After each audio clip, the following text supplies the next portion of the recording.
vise jer, hvordan man får hacks til jeres Minecraft beta 1.301. Vi starter med at gå ind i jeres webbrowser, og så skal I starte. Og så går I ind på det her link. Der vil være et link i beskrivelsen.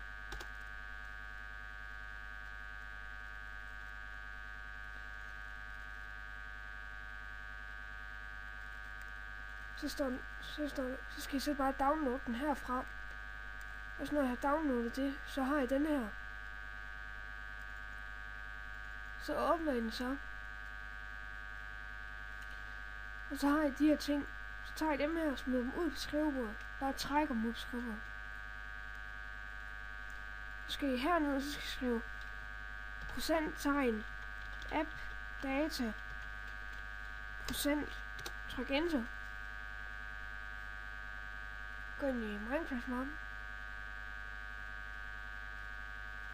Så gå ind i bin. Og så find den her Minecraft fil. Og så højre klik på den. Og så tryk åbn med. Tryk vindvare.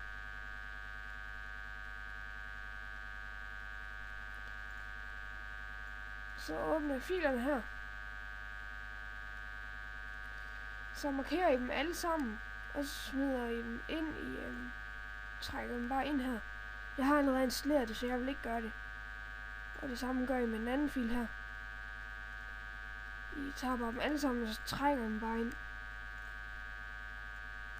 Og så er der en mappe, der hedder Meta.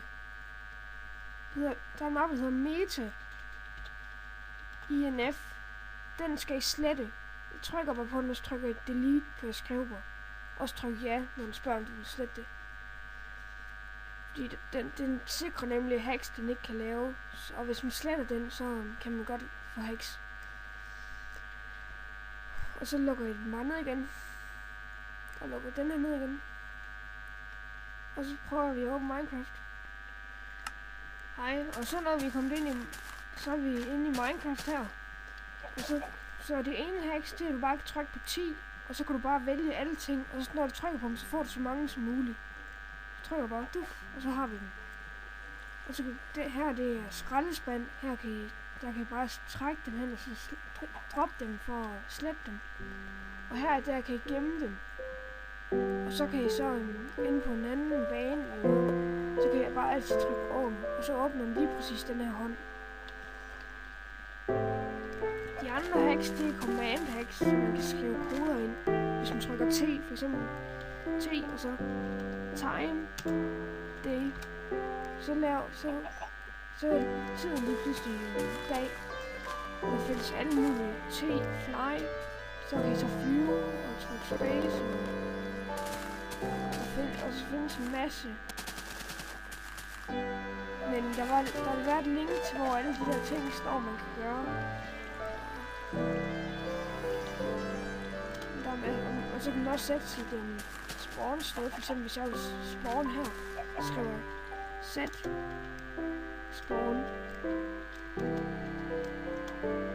Set spawn, så gør jeg enter, så bliver mit spawn sat her. Man kan også lave et punkt på en måde. Så hvis jeg for eksempel vælger, hvis jeg for eksempel skriver set, og så skriver OG, set og så trykker enter, og så kan jeg gå herhen, okay, og så kan jeg så skrive T, go to, og så bliver jeg så teleporteret herhen. Og det er jo meget smart, hvis man er langt væk. Og det var sådan set det. Jeg vil vise jer. Hej hej.